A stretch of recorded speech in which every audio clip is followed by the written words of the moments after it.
Welcome to Therapy in the Great Outdoors, the podcast where we explore the business and practice of nature-based pediatric therapy of all kinds. If you're an outdoor-loving pediatric practitioner in the fields of occupational, physical, or speech therapy, social work, or mental health, this podcast will help you start and grow a successful nature-based practice or program. I am the ever honest, always 100% real, you'll hear it all on this podcast, Dr. Laura Park Figueroa.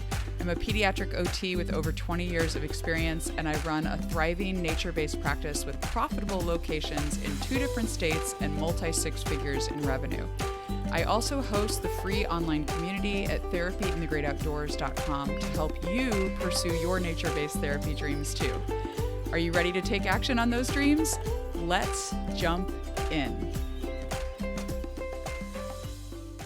Welcome, everyone, back to Therapy in the Great Outdoors. Today, I have a special guest because I've known Marianna because I taught in her OT program way back when she graduated, like 4 years ago now. Yeah. So it's really exciting that you're here for a live coaching call to help you with your business. So introduce yourself to everyone and just tell them a little bit about where you're at in your nature-based practice.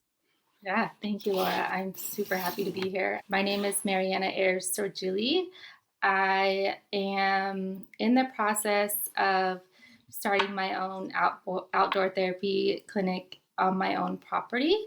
So it's actually going to be outdoors and indoors. I'll have the sensory integration clinic. Right now, I rent space at a private practice clinic. That's wonderful. And so they're super flexible there about transitioning here for however much I want to.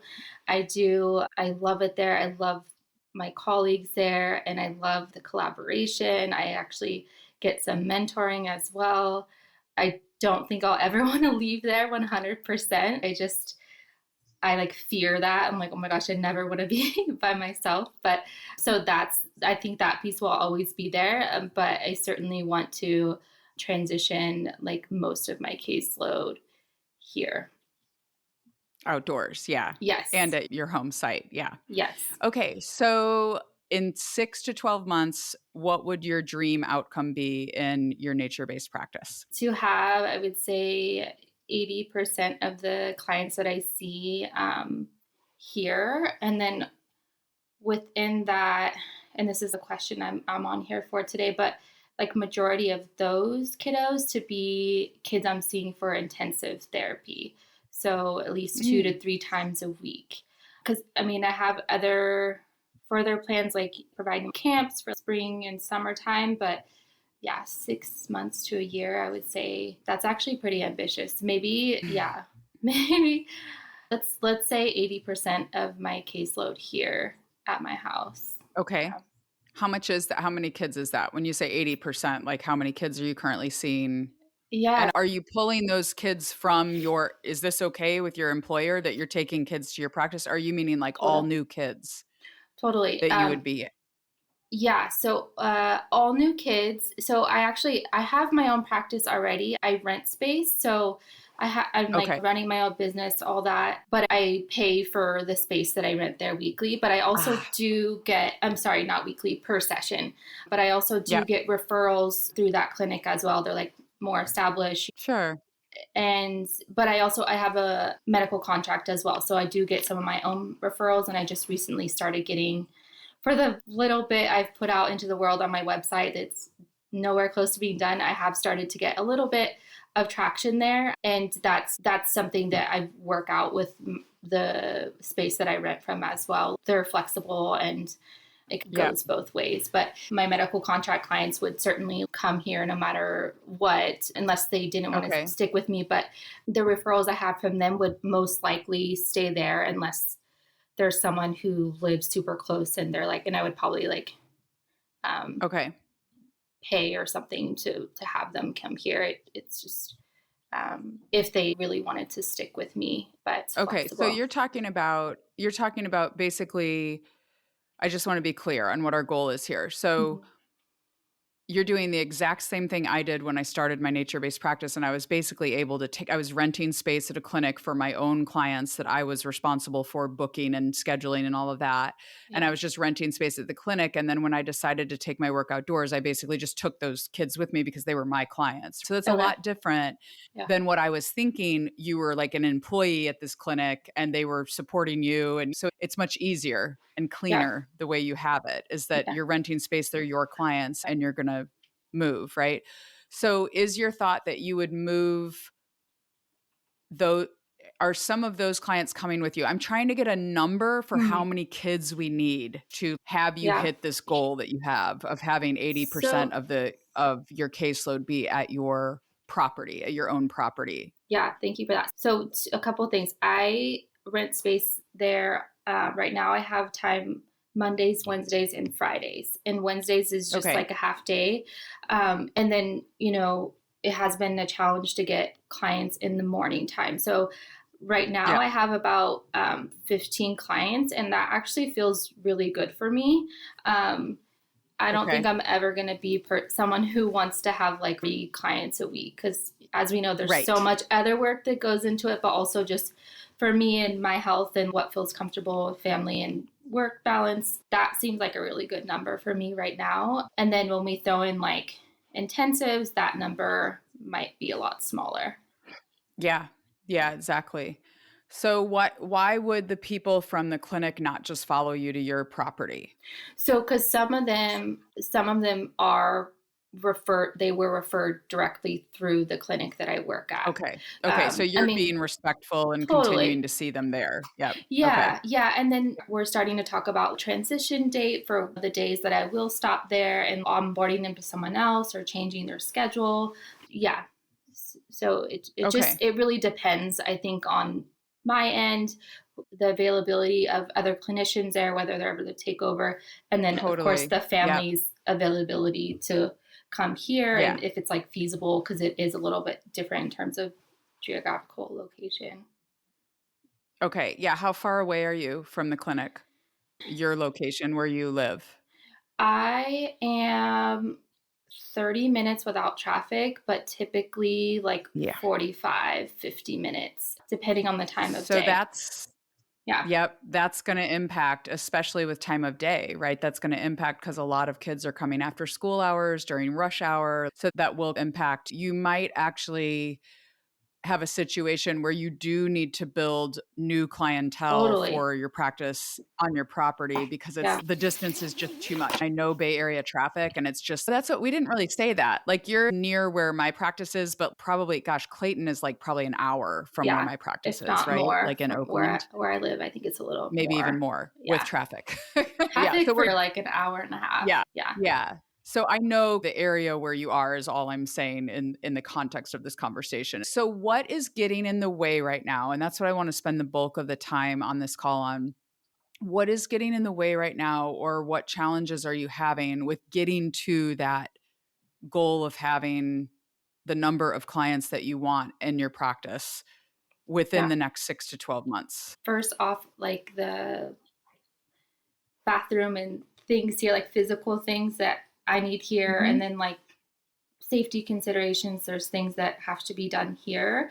Also, I do have some things lined up for getting my own clients, starting to talk with local preschools, and actually have a meeting this afternoon with the neuropsych office. I've been in communication with some pediatrician offices, Mhm. and so I have that stuff in mind. I'm like, okay, we can start getting more referrals from there.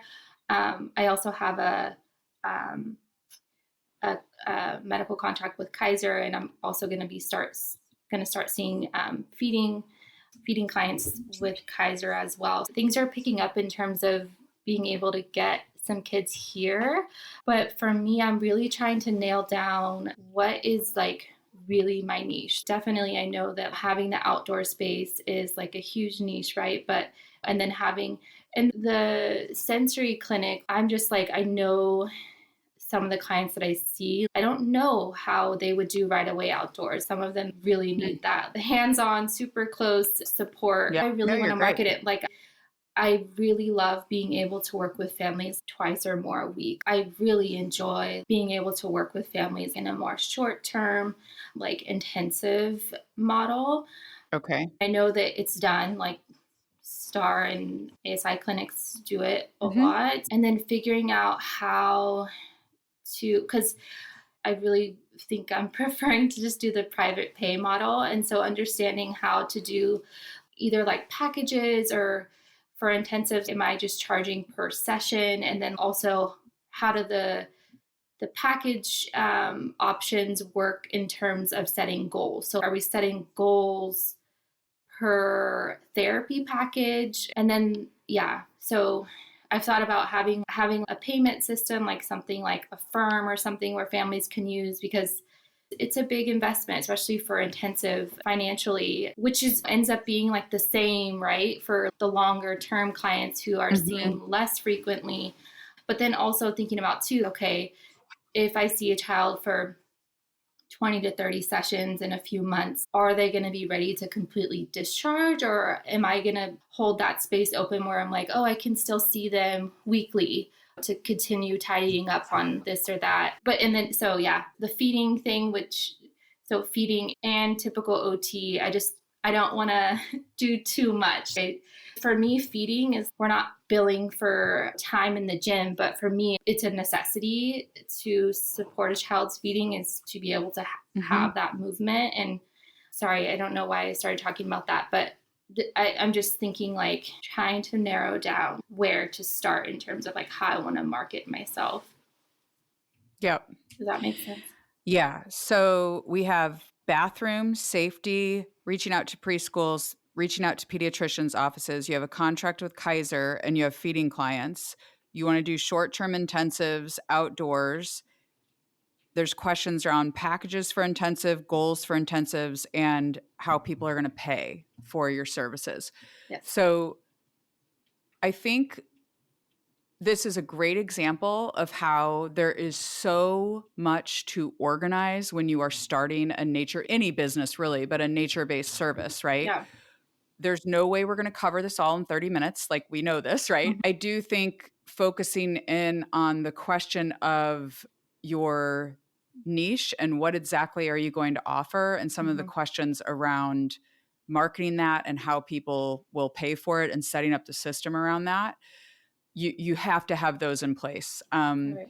because you can't market if you don't know your niche. You can't market if you don't know what you're communicating to families. Like, you have to get that dialed in Right. to start any business, right?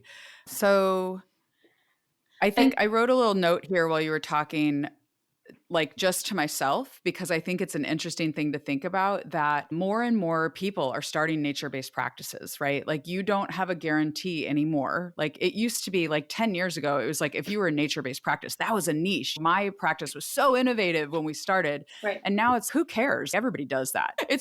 There are so many therapists entering nature-based work now Yeah. that you do not have a guarantee that is going to be a niche, right? That Right. is going to be enough of a niche to actually make you stand out. So I love that you're thinking about this idea of intensives, because the nature piece plus the intensives, that's a niche. Like, Yeah. that's really a thing that really sets you apart, right? Because there might be other nature-based practices in the vicinity, like my practice, that isn't going to do intensives. Like, we don't operate that way. All of our systems are set up the way they are, and we're not going to change that to do something totally different right now. Yeah. And so I do like the idea of pairing those two things together, like you having the outdoor space and then also having the intensive model.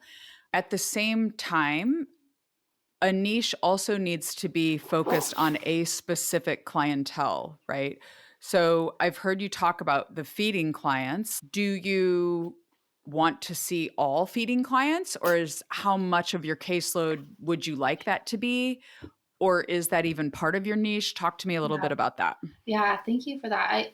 It's so tricky because I feel like even my kids who I'm not seeing for feeding and don't have feeding goals with, it always comes up. It's always part of the Mm. conversation. And I don't know, maybe I'm not marketing like feeding therapy, but I'm just like that's one of the areas we cover, you know what I mean? So it's in the package for OT, right? We can address some Yeah. feeding, Yeah. but there are a lot of extra resources and different things that come with feeding, right? It's definitely something I'm trying to figure out. And based on the feeding therapy experience that I have so far, I'm like, wow, it's different. For OT, it's a lot of behind the scenes work too, right? Like collaborating with other professionals and like building those like home programs. But it's I guess a lot of the sensory diet piece sometimes is super similar. But then when it comes to like mealtime strategies and those type of small like nuanced things, it's different. Yeah, I think you need to really think about, because you're right. Just listening to you talk, I'm like, there's a lot that's different about feeding therapy. Yeah, And it's not that you could do feeding therapy outdoors. You could have feeding groups, you totally. could have like you could totally do that. And I think that'd be a really great niche to do. But Yeah. also, I always want to encourage us to think about, is our niche too small? Because you'll hear these like big entrepreneurs online, you watch people on Instagram, whatever. If you're interested in small business content, then Instagram will start to throw all the business people at you in your feed. And a lot of times I hear like entrepreneurship advice that you can't have a niche that's too small. This one lady all she does is artistic paintings of chihuahuas or something, like just some kind of random, like totally random niche. Yeah. But the reality is that with a practice, a therapy practice where you are providing direct services to people, it's very different than a lot of the entrepreneurship stuff that you're going to hear online, which tends to be driven honestly towards online business owners. And so your niche can be too small, especially if you're a private pay practice, you're doing intensives, you have the outdoor model. Like the more you add to that, the more you're going to narrow your base of people who would even be able to come to you for services. Yeah. So I don't know that we need to make a decision about this on this call, or that you need to, but I do think making sure that your niche is broad enough, like that you can communicate exactly who your services are for on your website, Mm-hmm. is really important. And I'm not sure if the feeding niche with the other things that you want, I feel like it would maybe be too small. That's just Mm-hmm. my gut feeling. I don't know. I would have to do some market research in your area, really Yeah. honestly, to determine if it is. Maybe there's wait lists 100 people long at some private clinic that you know of, and you just know that there's a niche there. Maybe there is. But I want you thinking towards growth too. Like I know Yeah. right now you only want 15 clients, but you've probably heard me say this on other live coaching calls too, that if we don't think about growth from the very beginning, we are forever going to be working more and more in our businesses, and we'll totally burn out, even in nature-based practice, which is so idyllic and you love being outside and all of that. But thinking about building a practice that is actually sustainable and gives you income even when you're working part-time as the owner, this is like what I want to help people do, right? And the only way to do that is to hire people down the road. I just want you to make sure that your niche is big enough Yeah. for the time at which you potentially decide that you would like to hire someone and have more kids coming to your practice. So I don't think it would be my general advice when people are at where you are is to pick one thing and do that one thing really well and then branch out, right? So maybe that's that you start with feeding clients and then you branch out to kids with whatever other issues you want to work on, right? Whatever other diagnoses or like specific areas that you'd want to work on in development, like you start to add that later.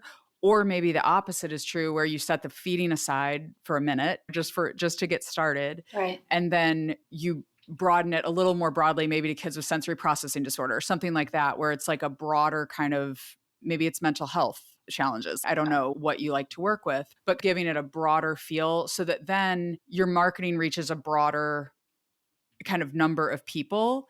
And then when you add other services in the future, you have more people are more aware of your business in the community. So Yeah. just some food for thought on niche. I don't think we need to drill down into it here, but just thinking about your marketing, especially as you're getting started, has to be very specifically targeted to exactly who you want to work with in order to attract the right people to your business. And it is Yeah. like I love feeding, and I think that it's so interrelated with OT. Like it's all the same in terms of like motor challenges and like, typically like sensory things going on. But I don't think I ever want to do just feeding. Like, I think that's, yeah, when you're saying that, I'm like, oh no, like I wouldn't want to do just feeding. So there's that. Yeah. So listen to that. Yeah. That's your gut telling you. Yeah. I think a lot of times as therapists are constantly thinking, how can I serve more people? How can I help everyone? And if your gut is telling you, I don't want to do just feeding, you should not start with just feeding then. That is like a very clear indication. If your gut was like, I don't want to do just feeding, then don't start your business with just feeding, because that's a fast path to burnout. Again, like you're going to be doing something that you don't want to be doing all the time. Got it. I think one of the hardest things for entrepreneurs is picking one thing and sticking with it. Because therapists, we have all these interests, all these things. We could do emotional regulation. We could do feeding therapy. We could do aquatic therapy. We could do hippotherapy. We could do outdoor groups. There's all these things we could do. And yes, some very large practices are successful at having all of these programs, but they did not start there. Right. They did not start there. Right. Right. So picking what you want to do first, what you feel like you would enjoy doing for 15 clients a week is the key thing. Okay. So think on that. You don't have to decide right now. Let's talk a little bit about, I want to be mindful of time here. Let's talk a little bit about packages and goals for, you had some questions around packaging for intensives and goals for intensives. And I wrote down while you were talking, I was just jotting down notes so I could have an outline here. And one of the things that I think you absolutely need to put in your marketing is because we choose to do these intensives because they give you faster progress for your kid, right? That needs to be all over your website. Yeah. The reason we offer our services this way is because it gives you faster progress when you come multiple times a week than when you come once a week. That's just logical, right? Yeah. Like we know that's the case. If a child comes to therapy and has more intense intervention, they obviously would make progress more quickly. Yeah. When you create packages, you need to make sure that you are accounting for every minute that your brain is thinking about that child in the process. Yeah. So I was thinking about that because, oh my gosh, so much time right now just for individual sessions. Oh yeah. Like I just had a 45-minute call this morning with the psychologist who's working with my clients. And I'm like, yeah.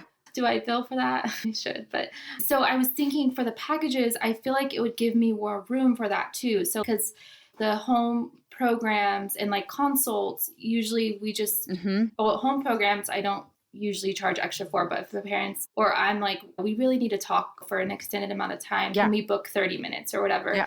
That's usually added on. But I feel like I wanted to hear your thoughts on having a package for 20 sessions, and then because it's so hard to tell from the beginning how much time you're going to need to spend with the family. Like sometimes families are with it. They're like, oh, I get it. I understand. Yeah. And we do this. And then sometimes I totally read families wrong where they're like super invested in doing all these things, but it's just harder for things to click. And so I end up spending so much more time. But I'm like, okay, if we do 20 sessions, then we can maybe in 3 weeks, we'll just have 2 sessions together with the client. And then one of those will be with the family. So I can save this many sessions, but we can use them for consult as needed. I don't know. Yeah. So I like the way you're thinking of this, because you're thinking towards paying yourself for all the time that you're spending that is unpaid time we don't set up the expectation in advance that it's going to be paid. None of us would ever hire a lawyer and expect that they were just going to talk to us for 45 minutes for free on the phone and we weren't going to be paying for it. Yeah. Right. So some of that is like industry expectations, right? But as therapists, there's no reason why we should expect parents to assume that they were going to get us on the phone for 45 minutes or get us to talk to another professional about their child for 45 minutes without being paid for that time. So you're thinking the right direction. I think what saves a lot of the uncomfortableness on our part of charging for those things is when we have it set up in advance. It's part of the package. You get this is what you pay for. And then there's a lot of clarity. So it works with kids too, right? Like kids need to know what to expect in a session. That's why we do our little visual schedule or whatever with them, or we just tell them what's coming. Same with parents. Give them a visual and help them understand what your services include and why it's included. So that will help you stand out as well, because you are going to be able to put on your website, all packages at Whole Child Pediatrics include XYZ, and list out the things that are included in that package. So if you're going to do, like you said, a session, I don't know if I would do 20 to start. Mhm. I feel like that's a lot of visits to start. That's, if you're doing intensive, it's not that many. It's like 10 weeks if you do what would it be? You're twice. doing twice or three times a week? That's something I think I think it, yeah. I am right now, I'm familiar with doing twice a week. Okay. And that feels good. Okay. But I think for some of like the younger kids who are pretty, who have more severe challenges, that's when I think Yeah. maybe 3 would be better. And maybe that's something I've been reaching out to Star. I would love to talk to somebody. I know their model is a little different because people are actually like there when they get their intensive, in terms of like they're usually visiting from out of town. So I don't know where I'm going with this, but yeah. I don't know. I just don't know. I think you need to think about, I don't care what Star does, because you're right. It's a totally different model than what, like, people aren't traveling from out of town and staying in a hotel while you see their kid, right? Yeah. So you don't have to worry about, I think what they do is valuable and stuff. I'm not trying to diminish it. But I think for us as nature-based therapists, we have to think about, what does our current clientele and our community need? And one thing that came to mind, and as you were talking about 3 times a week, I was thinking like, okay, what do I know about people in the Bay Area? What do we know about parents in the Bay Area? Yeah. They're really busy. They're stressed out. They're really busy. Yeah. Stressed out. And part of this, and I totally forgot to mention, part of what I want my niche to be is to be towards the younger kids. So 2 to 6. And that's because I really enjoy working with that population, but also for my goals. That's a niche, Marianna. That's a niche. Okay. But also, I don't want to be working until 6 p.m. Like, I want to see my kids in the morning at their optimal time, my optimal functional time. Honestly, that's really big for me. I feel like when I start my day late and end my day late, I'm just like a mess. Because I'm up early. I have a young child. Yes. So thank you for helping me remember that's also part of what I want to focus. Okay. But that's a niche, because that's like a very clear niche. 2 to 6 year old kids, or 0 to 6, whatever, you're 1 to 6, whatever it is. If that's on a website, like outdoor intensive occupational therapy for children ages 2 to 6. That is very clear. When someone lands on your website, if that is the tagline underneath Whole Child Pediatrics, it's Whole Child, right? I'm remembering this right, correct? Okay. That's right. I was like, for a minute, I was like, wait, am I saying that wrong? But if that is there, then those people who land on your website, if they have a 10-year-old, they're just going to be like, okay, this practice isn't for me, I'm gone. Yeah. But if they have a 2 to 6-year-old, like, that is where they need to be, right? And so they know right away. So I think that's a good niche. Like the pre-K kids, that's a good niche, like broad enough, better than feeding therapy and outdoors and intensive. That's a little too niche, but it's I'm glad you brought up the age range, because that's another way to niche down, right? Like, what age range do I want to work with? And that means you can work with any kid that's 2 to 6 years old in the entire Clayton and Walnut Creek area. That's a ton of kids. So that's a example of a good niche, would be broad enough. What were we talking about? Packaging. Yeah. So when you package your services, thinking about, in your dream world, like the way you start with it is like, in your dream world, what would you want to provide to families? And in your dream world, what would you be able to pay yourself to provide those services to families? And then you just figure out how much time it will take you.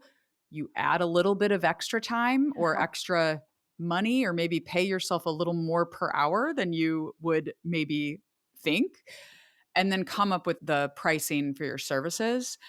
I know some people do different levels of packages for like different levels of services. I think sometimes that can get a little bit confusing to families.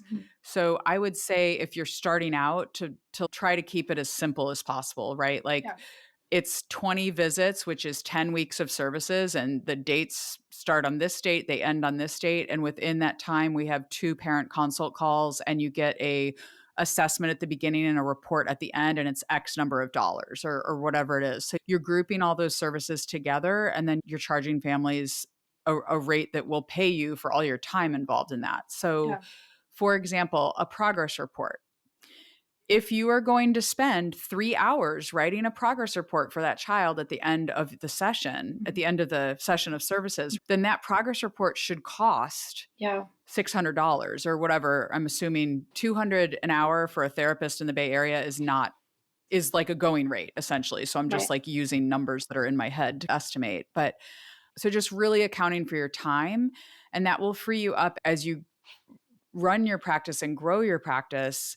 That will free you up to not feel like you're working for nothing, like you're not getting paid for tons of hours of time. Yeah. Thank you for that. I didn't think about adding in the discharge report or progress report as part of that's a great idea. Because then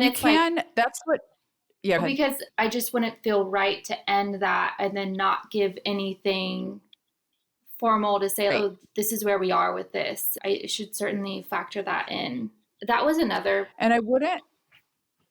Go ahead. The eval part too, which I think is part of the whole like digital intake thing that I'm working through right now, is a whole nother thing. Right now I spend way too much time on reports, and I want to try to minimize that. Like the standardized tests are super helpful, but maybe I don't need to do like everything. And just I think I've heard you say you use like less of the standardized whole test, right? I mean, I'm like, no, there's no way that everyone spends this much time on their assessments. You have to think too about, okay, so it's what type of practice do you have, right? My practice does not do intense, big, huge assessments where we do 17 standardized assessments on a kid.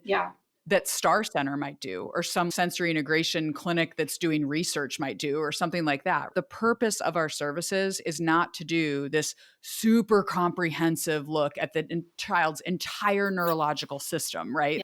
Our services are group services for the most part in my practice. And so for that reason, we do a light, like we call it the AOTA codes for assessment or whatever. There's like minimal, low, moderate, and maximum or whatever, complexity.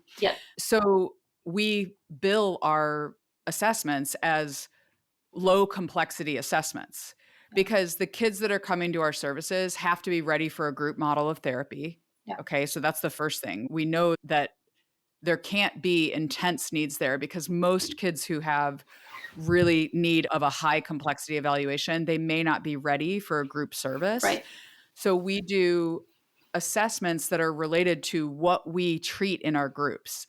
And so I think that's something that we as therapists need to think more about is we shouldn't just be doing assessments because OT says we should do this assessment, or people we knew in peds say that they do all these 5 assessments or whatever. We should be assessing what we want to treat. And so if you're going to do feeding therapy, this is another example of how niching will help you get systems in place in your business. For example, if you were going to do feeding therapy, but you also are going to do kids with sensory processing challenges who are 2 to 6 years old, and those might overlap a little bit. We know this, right?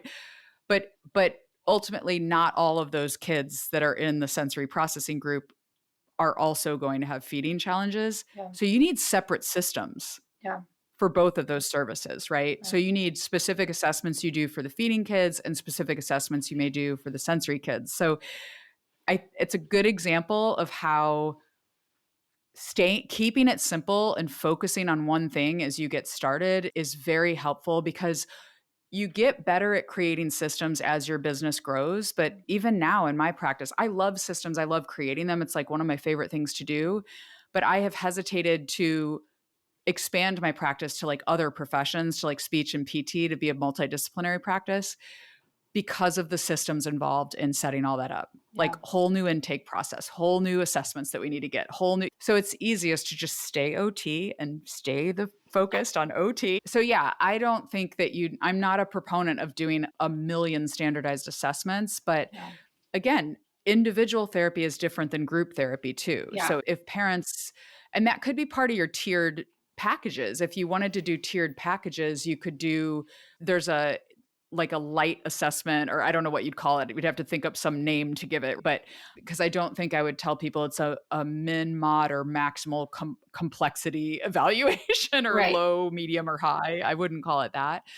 But you could outline some sort of two different packages where maybe one package includes up to 4 standardized assessments, but the other lower priced package only includes 2 standardized assessments, because it won't take as much of your time, Right. right? So And I there's ways to make the packages tiered in that way to like account for some of the more challenging cases that you may bring on that might actually need the higher level assessment. Right. And you can use like an intake call or a discovery call with a family to help them know what is right for them. Mhm. You could say, like, on this call, we are going to talk about which assessment package would be right for your child and if we're a good fit to serve your family's needs or whatever. And then that gives you a frame on the call to say, well, based on what you've shared with me in this call, I really do feel like we need to do the higher complexity evaluation, because I'll need to, I can already think of 4 standardized assessments that I want to do, or whatever. You know, Yeah. you could use that language to tell the family what you're anticipating will be needed. And another thought I just had too was keeping your assessments separate from make that a separate package than the intervention, because those packages for intervention may not always need an assessment at the Right. beginning. They might come in with an assessment from someone else. They may have been assessed by you previously, and you really don't need to assess more than every year, in my opinion. Yeah. But No, it's that I love that. We right now we have an option at Play Space where I rent space to offer like just scores only. So it's you get the standardized scores, but you're not going to get like a full write up on what everything means yeah, and give recommendations and sensory diet recommendations. So maybe the yep, lower tier one is just like, here's the scores. Because I think especially too for this age, like families want and need those, for going into school or trying to get yep. reimbursement or medical base. That is a big need. But okay, yeah, maybe I actually just learned recently that there's a therapist that does assessments, like her own assessments. And it's true, right? Like with practice, like you typically can see a child's challenges without doing the standardized test. But I know that there is a therapist that exists that does her own assessment, doesn't give the family anything, and then creates the goals from that, but doesn't physically. Sure. And I was like, oh, wow, that's like removes a lot of time, and Yeah. puts a lot of confidence in yourself and just like creating those goals from the start. I don't think I'm interested in doing that, but it was just like, oh, wow, in time. I think you have to be careful, because I do think there is a lot of value in going through an assessment process. There is Totally. clinical reasoning that needs to be done in order to understand how best to provide therapy to any given child. And that assessment process, like, I don't mean that the standardized test should do the thinking for us, but I do think the assessment process of having some sort of standardized measure we use in order to help us think through, why might that be happening? Why are the results like this? Totally. And how can I explain that? And then what are evidence-based ways to address the challenges the child may be having? But along those lines, even if you did do standardized assessments and you are going through an assessment process and you are doing the assessment, you're meeting with the child and you're interacting with them and you're forming an assessment, right? The idea that you just said of not giving the written report, but doing some sort of give the parents the results and talk with them about that and come up with goals from that, I think that could be a way to save time Mm-hmm. on your end. You could even do something like, with that package level where you don't get an extensive written report, because our reports for OT, at least, I don't know how speech or PT or mental health counselors could be, but our reports for a kid with sensory processing disorder that's 5 years old, that report can be 10 pages long sometimes. Yeah. It is a lot of content to get through because we're looking at their whole like picture of their life. So it's a lot. So I hear you with wanting to save families some money if they don't want to pay for that report to be written. Yeah. But what you might do is do the scores, right? Because all of our online assessments now have click and give the printout of the scores or whatever. Right. Give the scores to the family. And then maybe part of the package is a 30-minute Zoom call with you to go through the scores and establish goals. The family can record that if they want to and have that on record. So they have like documentation essentially of your conversation. So you're recording it. So there is documentation. You could even save that in your files and use AI to make a transcript and save that as your documentation of the process with the family, right? I've been thinking about AI so much. I'm glad you brought it up because I'm being HIPAA compliant. There has to be a way we can take advantage of this technology for these 10-page reports that we write. But maybe we just leave all client information out and then it's like very sounds general and then we just attach the child's name later. Yeah, I think sometimes we overthink HIPAA too. HIPAA is like protecting people's privacy.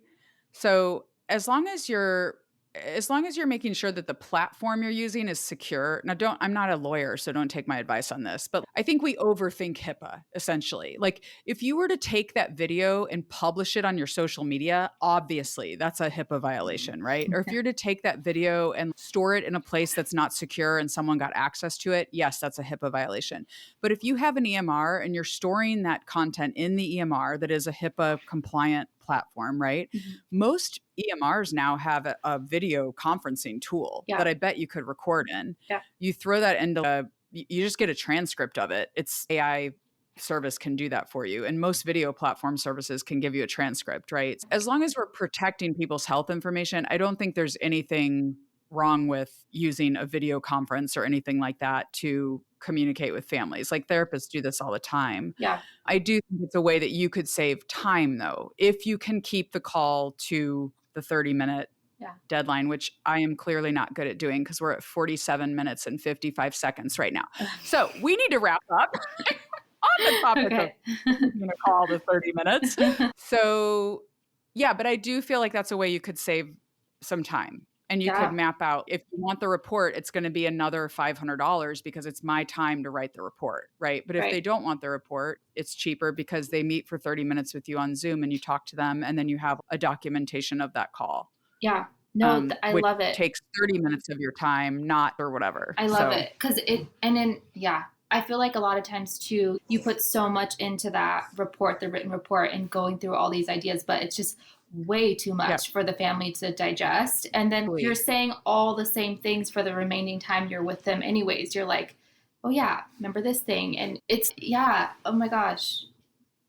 Yeah. It's overwhelming to them. You're right. I hadn't even thought of that, but giving them a 10-page report is overwhelming. But some people want that. Some people want to give it to their psychologist or want to share it with the IEP team or whatever that may be. Yeah. So if they want it though, they need to pay for your time to write it, which is usually pretty extensive. And you will get faster, I think, as you go. But I definitely think some of our ways, I think we need to be thinking outside the box about how to really help families. And some of the ways that we currently provide services, like for example, like giving a 10 or 15 page report, whatever it is, you're right. It's totally overwhelming to them. Okay. On the topic of overwhelm, let's help you not be overwhelmed. I want you to tell me like your top takeaways from today and what you're going to do right after this call. Ooh, top takeaways are really just like being okay with that niche. Like, yes, this is what I want to do and this is what I'm going to market. And then also the packages, like the specifics of the packages and how to also within that account for the extensive time that I typically spend on like reports and collaboration. Maybe that's something I put in there too, is I'm happy. I love collaborating with other professionals, but we're going to account for that in the package. Yeah, I feel like there's more in my notes here, but those two things pop out right now. And friends, I regret to inform you that this is where the recording ends. I am so glad that the glitch in the software that I was using to record happened right here, right at the end, because at least Marianna got to tell us her top takeaways, and we could not get the recording to work again after that. And I just had to call it a day. I had to say, okay, we are done. And I'm going to record a little outro at the end to explain to our dear listeners that the recording cut out. So you're not going to get to hear me say to Marianna. Thank you so much for coming on the show and being vulnerable. I always say that when people come on the show to do a live coaching call, because it can be a very vulnerable thing to share with everyone publicly what's going on in your business and the things that you would want advice or input on. And I think the mark of a good business owner is being able to publicly share those things and be transparent about the things that are hard and to be open to feedback and getting that feedback publicly. I guarantee you that if you do that, you are more likely to be successful as a nature-based practice owner. Anyways, if you want to do one of these episodes with me, they are totally free. I offer them for the time being. I should say this because podcasts are weird. They live forever online if I don't take them down, which I very rarely do. But right now I am offering them for free. There's no reimbursement given for them. People don't pay me to do these. I do them for free to offer value to you, the listeners, and to the person who volunteers to come on and be vulnerable, like I just said. If you'd like to do one,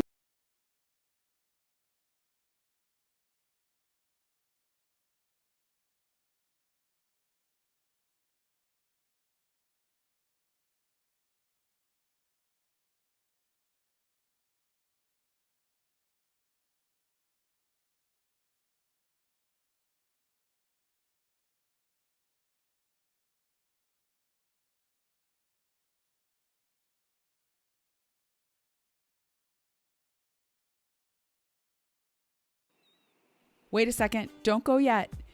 Do you want 120 ways that you can take your pediatric therapy work outdoors into nature? I wrote the free, big, huge list of nature-based therapy activities just for you.